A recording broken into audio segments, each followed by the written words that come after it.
Ella. It's strange how you can share your life with someone and still feel as though there's an abyss separating you, a chasm widened by fear, doubt, and unspeakable trauma. For the first time in what feels like a lifetime, I actually study my husband. Roman looks so at ease in sleep, his features relaxed, a far cry from the strained mask he wears when awake.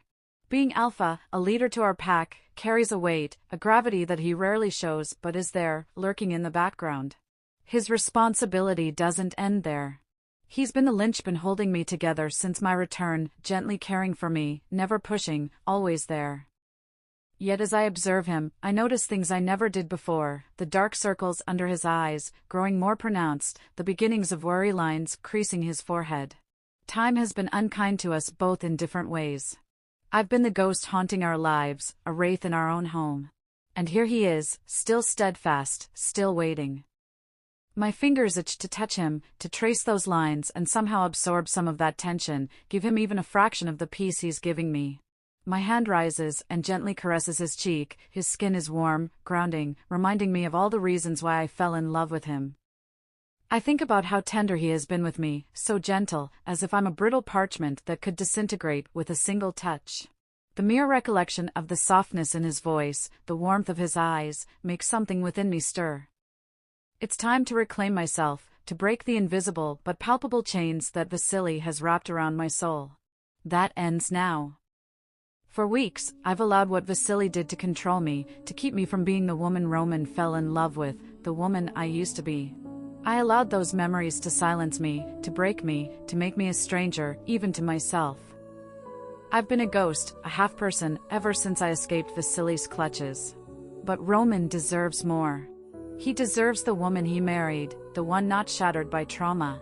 The only way to give him that is to reclaim myself, to sever the chains Vasily still has wrapped around my soul. But looking at Roman now, I can see clearly that the life I've been living isn't fair to either of us. I have to confront this, have to break free. I owe it to him, and I owe it to myself. Vasily may have taken much from me, but he can't have my future, not when it's lying right beside me, wrapped in the form of the man I love. He shouldn't have the power to erode the love that Roman and I have for each other, to tarnish what could be our future. I'm hit with an epiphany, raw and clear. I cannot let that asshole have this dominion over me any longer. My fingertips barely graze his skin before I pull back. Then, with the tenderness of someone handling a fragile piece of art, I reach out again, my fingers caressing the side of Roman's face. He stirs slightly but doesn't wake. I lean over and place a gentle kiss on his forehead. As I lean back, his eyes flicker open, locking onto mine. The shock that registers on his face is quickly replaced by relief, a look of such unguarded vulnerability that it takes my breath away. "Good morning," I say softly, my voice trembling. It's the first time I've spoken in weeks, and the words feel foreign yet familiar. His bottom lip trembles, and my heart just about shatters. "Ah, Ella." He breathes my name like a prayer, his eyes glossing over with emotion. "You have no idea how good it is to hear your voice, little bird." His words are simple but filled with an emotional weight that seems almost palpable. It's as if he's been holding his breath for weeks, waiting for me to make a sound, to show some sign that I'm still here, still with him. I close my eyes, a lone tear escaping. My hands instinctively reach up, touching his stubbled cheek, my fingertips tracing the lines of worry that have etched themselves into his once youthful face. "You've aged," I say, a soft laugh escaping my lips, tinged with sadness and regret. He captures my hand, pressing my palm against his cheek. "Every day without your voice felt like it added a year." "Roman, I'm so sorry." I begin, but he interrupts me. "No, don't apologize. Never apologize. You have nothing to be sorry for." "Roman, look at you." I put those lines there. I put that exhaustion in your eyes. "It just shows how much I've worried, baby." He corrects gently. "I don't care about those lines or the dark circles there. With every challenge we faced, every battle we fought, whether it was against the world or between ourselves. Ella, life writes its own story on us, but it's us who choose how to interpret it." I'm silent, absorbing his words, feeling them resonate deep within my core. For weeks, I'd been holding on to my pain, locking it away where even Roman couldn't reach it. But now, looking at this man, the alpha, the protector, my love, I realize that while life might scar us, it doesn't get to define us. Not unless we let it. His eyes search mine, probing the depths of my sincerity, before a slow smile creeps across his face. I've missed you, little bird. I've missed you so much. The tension in Roman's body seems to melt away. His eyes soften, and the dark shadows under them become more pronounced, shadows that weren't there before I went missing, before Vasily had tried to break me. He chokes up, visibly struggling to find the words. There were moments when I thought I'd never hear you speak again. His vulnerability pierces me, chipping away at the icy fortress I've surrounded myself with. It's like I'm seeing him, really seeing him, for the first time in what feels like forever. The dark circles under his eyes, the lines of worry etching into his features, they all tell a story of a love so deep, so unconditional, it's as humbling as it is heart-wrenching. I feel him shift, his body tensing momentarily before relaxing. He reaches out, and for the first time in weeks, I don't flinch. His hand touches my cheek, cool against the warmth of my skin, a gentle pressure that anchors me to this moment, to this breakthrough. Do you know how much I've missed hearing your voice? He asks, his eyes searching mine, as if trying to confirm that this moment is real, not just another ephemeral dream soon to be shattered by reality. His words are like a balm, and something within me unfurls, a fragile blossom daring to greet the sun after a harsh, prolonged winter. I think I'm starting to realize just how much. I answer, my voice almost a whisper, laden with the implications of not only what I've been through, but what we both have. I lean into him, my fears and past slipping away, at least for now. And for the first time in a long while, I feel the shackles of my own making start to loosen. It's not the end, but maybe, just maybe, it's a beginning.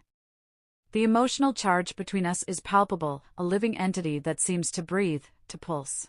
I feel my eyes moisten, and I can see he's struggling too, that blend of vulnerability and power that makes him so endearing to me.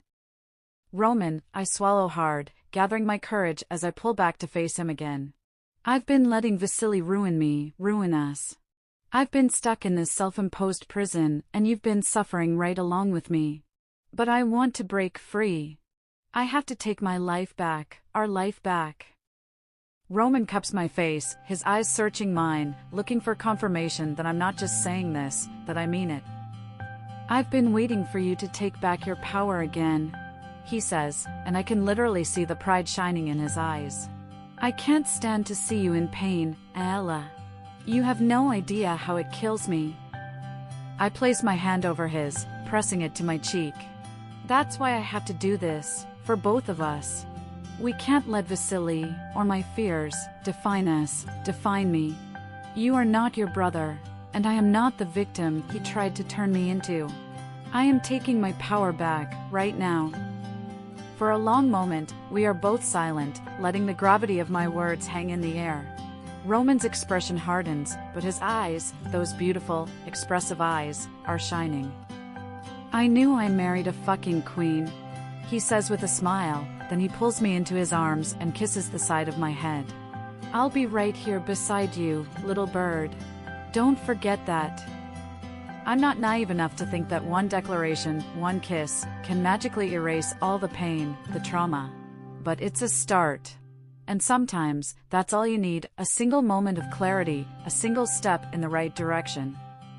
As Roman's heart beats in a steady tempo with my erratic one, I make a silent vow to myself and to him.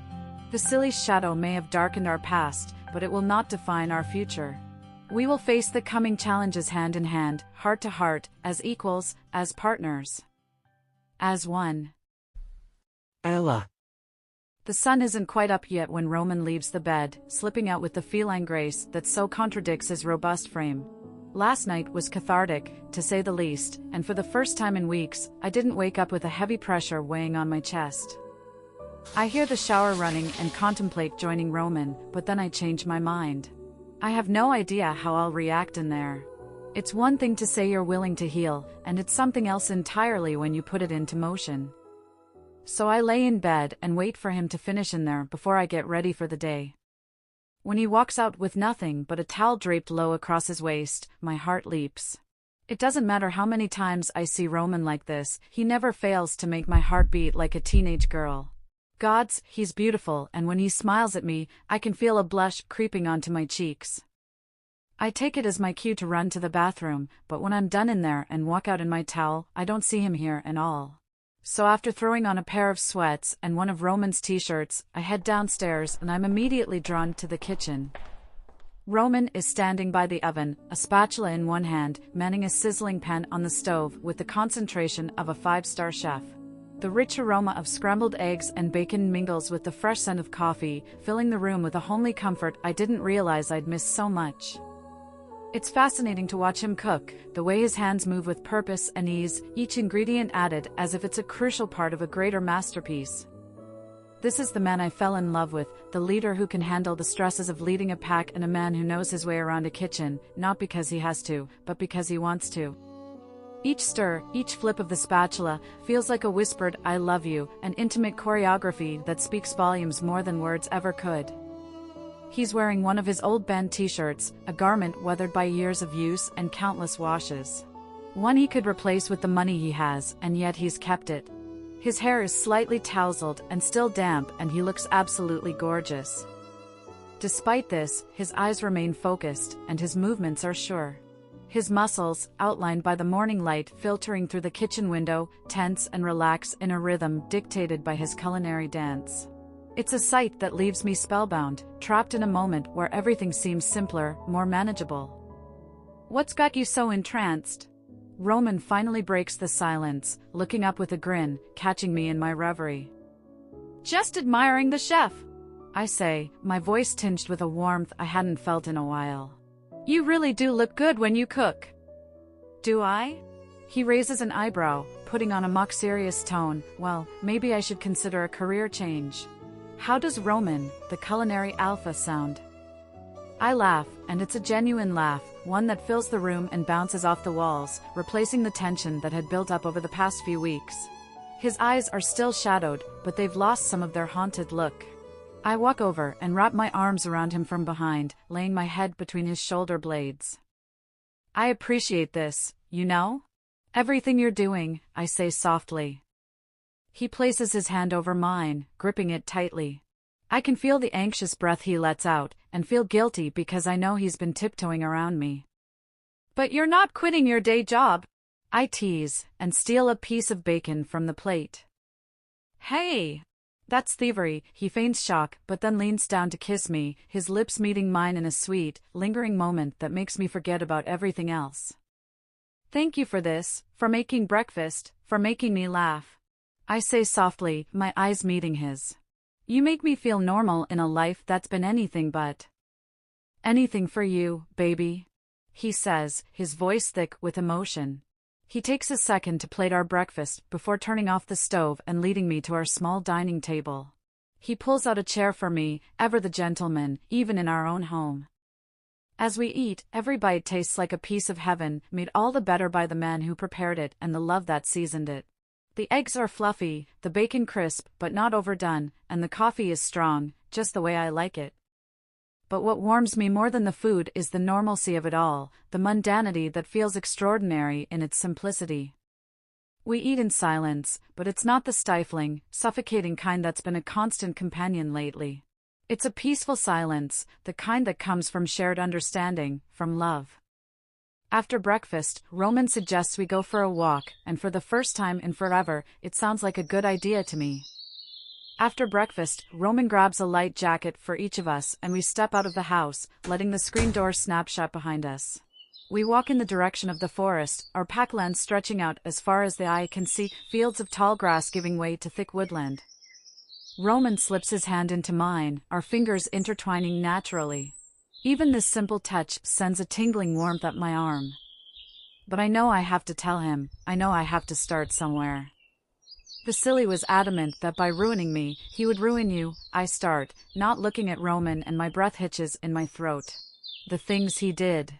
"You don't need to tell me what he did, baby, not until you're ready," he says, leaning in to kiss the side of my head. "I'll be here until you're 100% ready to talk about it." I gaze up at him and can't help the smile from forming on my face. We walk deeper into the forest and I inhale deeply, the scent of everything calming my frayed nerves. "So, how are you feeling?" Roman finally asks as we walk along a well-trodden path. His eyes, the color of rich evergreen, look down into mine, radiating concern. And there it is, the question we've both been dancing around. I take a deep breath. "I'm okay, really," I assure him, but he looks unconvinced. "You don't have to be strong all the time, Ella," he says softly. "It's okay to have moments of vulnerability. You don't always have to wear your 'I'm fine' mask." "I know," I admit, pausing to gaze at the river that flows alongside the path, its water twinkling like a million tiny diamonds. "It's just hard, you know? To shake off the feeling of constant tension. But when I'm with you, I feel safe, Roman. I feel like I can breathe again." "I'm glad to hear that," he replies, pulling me closer to him. "But you should know that you don't have to go through anything alone. We're a team, remember?" "Of course, how could I forget?" I smile. "Teamwork makes the dream work." He laughs at the cliché, his chest vibrating against mine.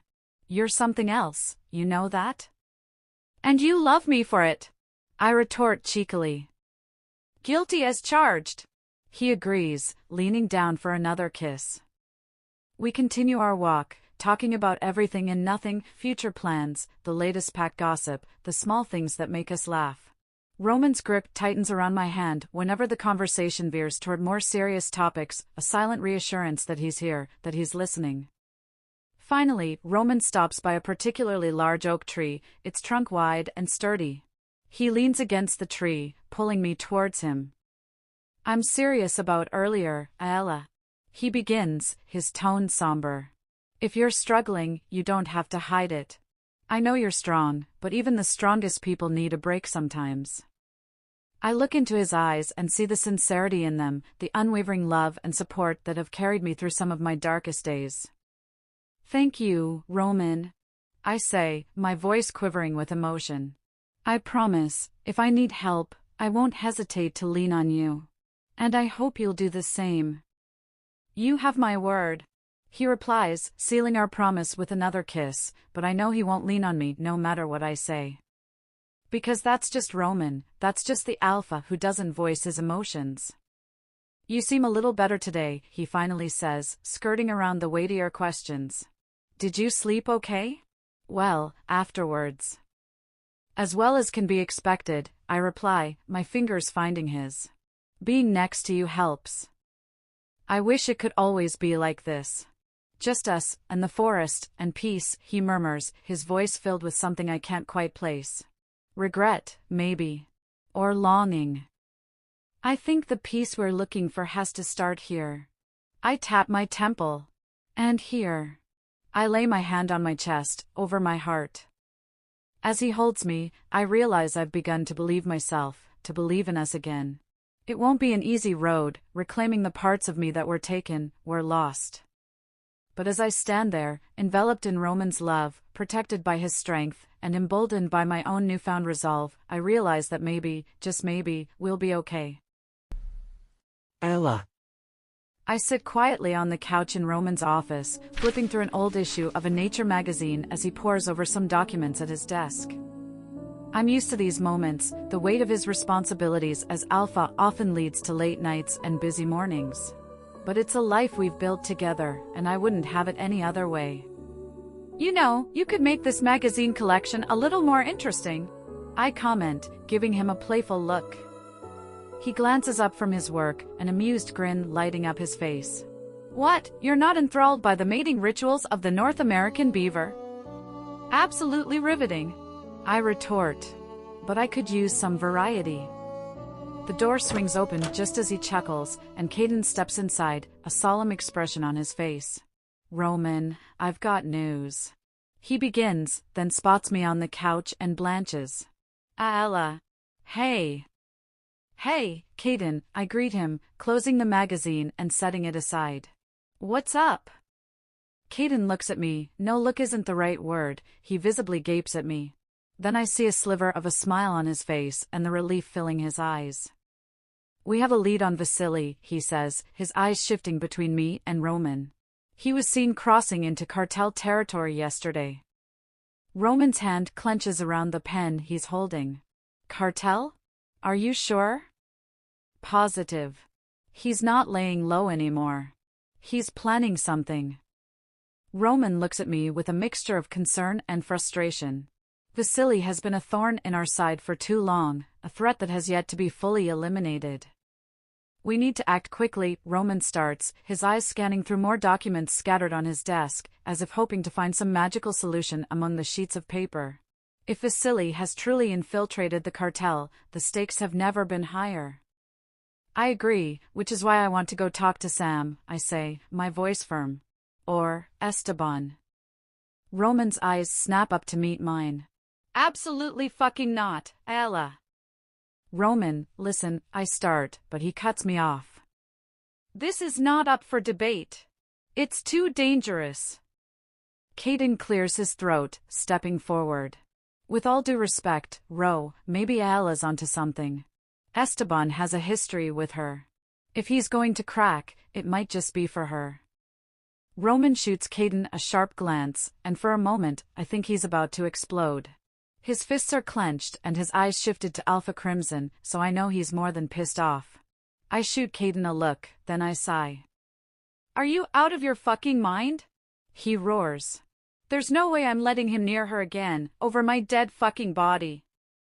I walk over to Roman, placing my hand gently on his clenched fist. Roman, I love how protective you are, but I need you to trust me, too. I know it's a risk, but it's one I'm willing to take.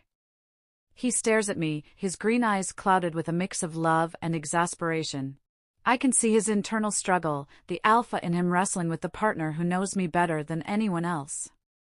Shit, he finally curses under his breath, his eyes never leaving mine. You make it impossible for me to say no, don't you? I've been told I have that effect, I say, offering him a small, reassuring smile. He exhales deeply, as if letting go of a burden he didn't know he was carrying. Fine. But you're not going in there alone. I don't think he'll speak to me if you're there, I say, watching as his blood pressure rises by the second. Or Caden. Fuck's sakes, Ella. He growls and starts pacing the floor. You're not going in there alone. Then give me a weapon, I say calmly, and catch Caden's amused expression at this back and forth. Say whatever you want, but you know what I say is true. If torturing him got nothing out of him, maybe this will. Sam used to be my friend. Roman rolls his eyes. A friend who stalked you and broke into your apartment to watch you sleep. He murmurs, and my eyes widen. What? I exclaim, looking from him to Caden, but Caden just shrugs. He broke into my apartment? See, he can't be trusted, Roman says, the tone of his voice cocksure as if he knows he's won. But screw that, I know I can help. I take a deep breath and put my hands on Roman's chest. Let me do this, Roman. I think I can get something out of him. Keep him locked up and nothing will happen to me. I promise. Roman stares into my eyes, and I can see him wrestling with his need to protect me and knowing I'm right. If Esteban is connected to this, if he knows something that might help us, I have to try. Roman turns back to me, his eyes softer now as he breathes out a long sigh. You know I hate this, right? I know, I reply, caressing his cheek. But it's why we make such a good team. You see the dangers I overlook, and I see the opportunities you might miss. I know there's something he's not telling us, something major, and I think I can get him to tell us. He leans down to kiss me, his lips meeting mine in a momentary escape from the reality we face. It's a promise, an affirmation of the love and trust that binds us, especially when we're teetering on the edge of chaos. We're going to get through this, I whisper as we break the kiss. We always do, he whispers back. And Caden, Roman adds, his voice dropping to a more authoritative tone. Double-check everything. No room for mistakes. You got it, Ro. Caden acknowledges, already pulling out his phone to make arrangements for me to head down. As I walk down the dimly lit hallway towards the room where we're holding Esteban, my heart pounds in my chest. Caden trails behind me, while two more of our most trusted guards flank us. We reach the door, and Caden unlocks it with a nod. The room where they're keeping Esteban, or should I say Sam, is stark, walls lined with reinforced steel and a thick mirrored glass partition separating us. He's sitting there with a mixture of annoyance and resignation on his face. As I step inside, his eyes lock onto mine, and I can see the flicker of recognition. Esteban, or rather, Sam as I once knew him, looks up as we enter. Gone is the flamboyant, classy guy who I once considered my friend. His eyes are guarded, but I can see a flicker of surprise when he recognizes me. Nice digs, I offer dryly as I sit across from him. He's cuffed to the table, his eyes wary but noticeably lightening when they meet mine. Ella, he says, a half-smile stretching across his face.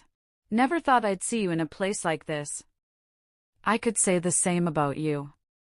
You look good, he says with a smile, that familiar smile I know so well. Better than you, clearly. I reply, my tone casual, but my eyes probing. What can I say? Captive and tortured wear is the new black. I don't crack a smile at all, and place my hands on the table in front of me. Why'd you do it, Sammy? Why'd you lie to me? He sighs at my familiar nickname for him, his eyes downcast. I had a job to do.